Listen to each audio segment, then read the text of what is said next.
So we must do two things, two great things together to encompass that enormous new view that lies before us, but to encompass it within the framework of science, to see it within the whole categorical framework of science, and to see that these two are not separate, but that they are wedded.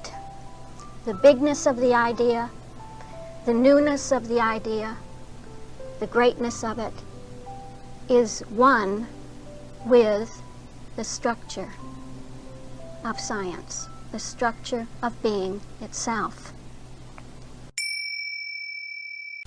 All right, so we began last evening taking the seventh synonymous term and its ideas, the synonymous term love.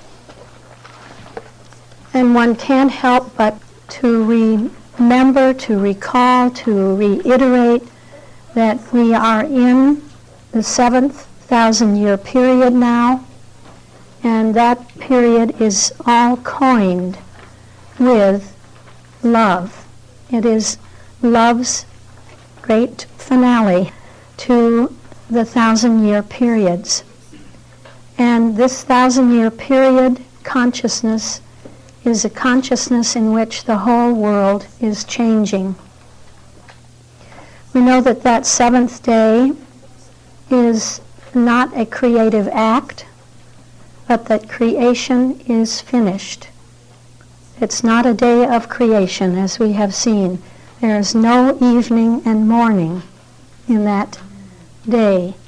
So we have had only 6 evenings and mornings, 6 great cycles, and now love comes in with that 7th day of creation, which is the pattern that is scaling itself across the second record of creation, across therefore the 1,000-year periods and their evolution. And that pattern now, at the point of love, shows us that we have no subtones of mind or spirit or soul or principle or life. No creative activity in the 7th day. So that is why that 7th day starts with the subtone of truth. It gathers up the whole creative activity of the first 5 days into truth, and then love shows that love holds its idea within itself, and so it holds and contains the whole of truth within itself, and that this is the perfection of love. So it starts with that subtone of truth, starting with the factuality of creation, the factuality of creation as fulfilled and complete and perfect. So the 7th day is no longer a building and ascending sense of going up to God, but a looking out from the oneness and allness, the perfection and completeness of God.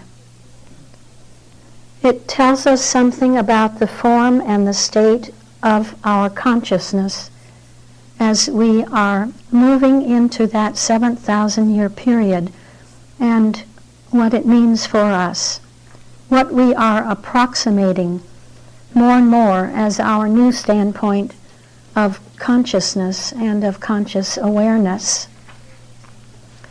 So we began to see from the standpoint, the highest standpoint that we can take of looking at love and love's ideas, the standpoint of science itself, where we would see what love itself is.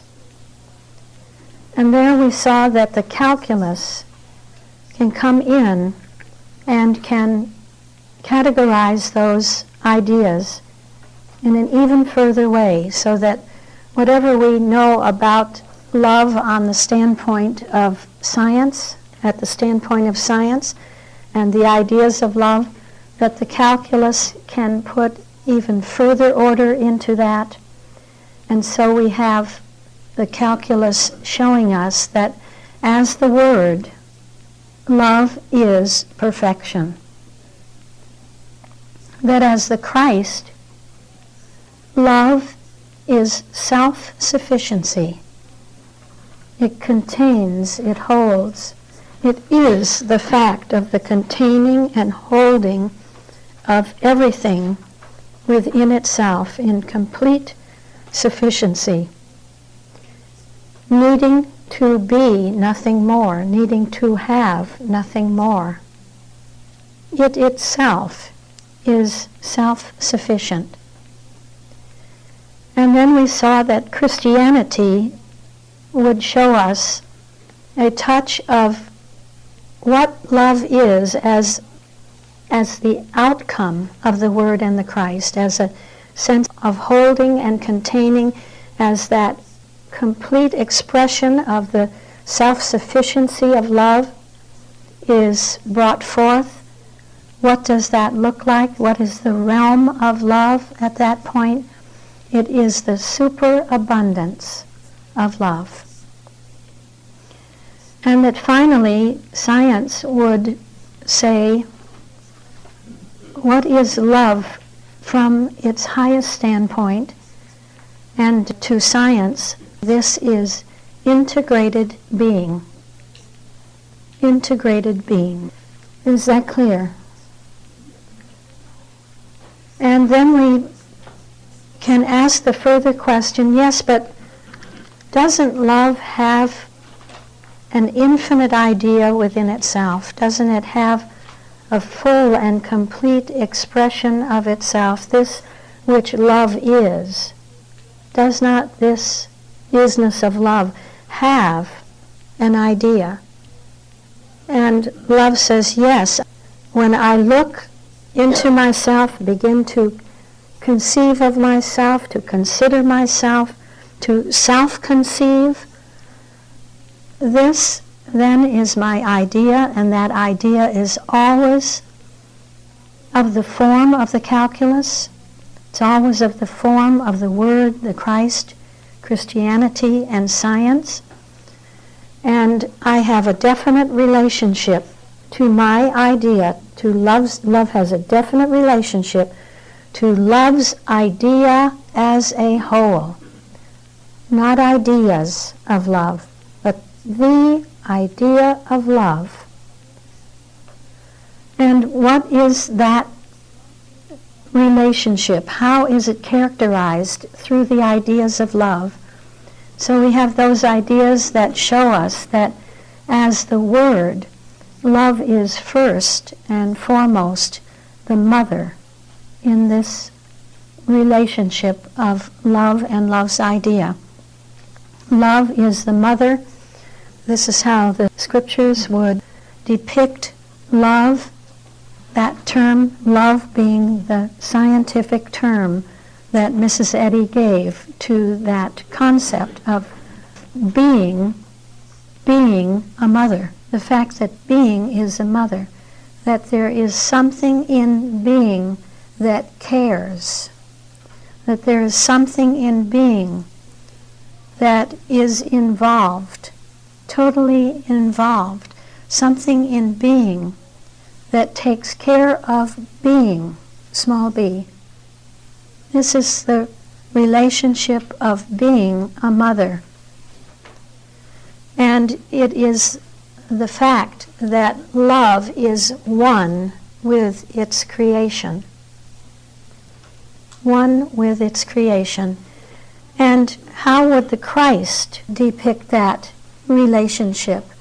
It would say that relationship of love and love's infinite idea is one of love never being without its complete manifestation, its full manifestation. This is the total objectification of love. Love totally objectified. totally brought into manifestation, fully manifested, ever presently self-expressed. That's how the Christ would describe it. And Christianity would say, well, how do I see that realm? This is a realm of the loveliness of love. Love's loveliness, the altogether lovely. That love never loses sight of that loveliness. This is an unbreakable, uninterruptible relationship between love and how love self conceives of itself as its own infinite idea or self-expression, that this is a relationship of never taking its eye off of itself, off of its idea, never losing sight of loveliness. Its halo, she says, rests upon its object. It's the fact that the holiness of love rests upon its idea. It's an idea of the expression of the holiness of love. What is that holiness? What is that loveliness? It's the completeness of love. Completeness of love and love's idea, the totality of love and love's idea. Love as all-embracing, embracing, encompassing all, holding all. The fact that in this relationship we have the universality of love. Love being universal, containing all, holding all. And then we came to the standpoint of science and asked how science would see that in terms of the ideas of love. And science says this is the infinite self-containment of love, the infinite self-containment of being. Yes. This is the plan, the divine plan. So we could go back as we have to see that in that order of scientific tools, that where we began with the law of mind and the order of spirit and the rule of soul, the system of principle, the method of life, the form and gestalt of truth, that now love stamps that same realm, that whole realm, with the nature of love and says, that law of mind, can you see that that's my plan? From my standpoint, the whole realm is my plan. The whole sphere of my self-expression is a plan. When you looked at my plan through the eyes of mind, you saw the law. You saw law. When you looked at my plan through the eyes of spirit, the grid of spirit, that consciousness of spirit, you saw that was the order of spirit, the order of being. When you looked through the consciousness of soul, what did you see? The rule of soul. And from principle's standpoint, you saw that was a system. That relationship of principle and its idea in oneness, from the standpoint of principle, is a system. From the standpoint of life, that very same relationship was one of bringing out the method of life.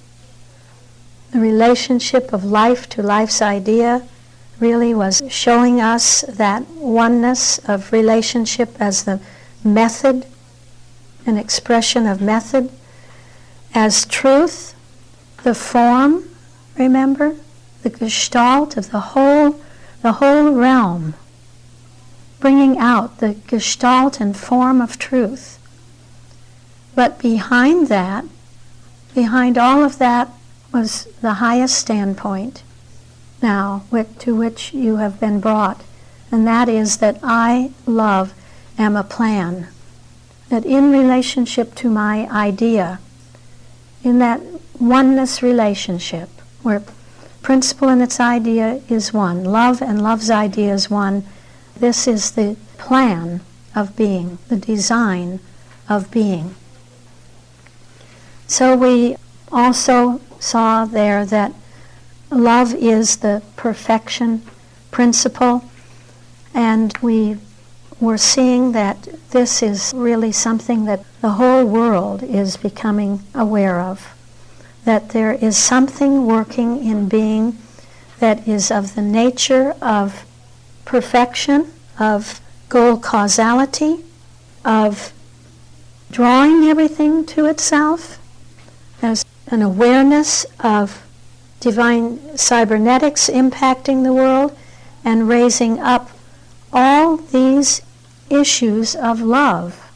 They're raising up the issues of love. And then even when we see what is of the nature of divine cybernetics from the standpoint of mind, or from the standpoint of spirit or soul or principle or life or truth, still all of those aspects of the seven, they all are permeated with the love sense, with the sense that love has a goal. Love is leading everything to something very definite and is leading it according to a plan. That in fact, that which looks like leading and being led is a great attraction.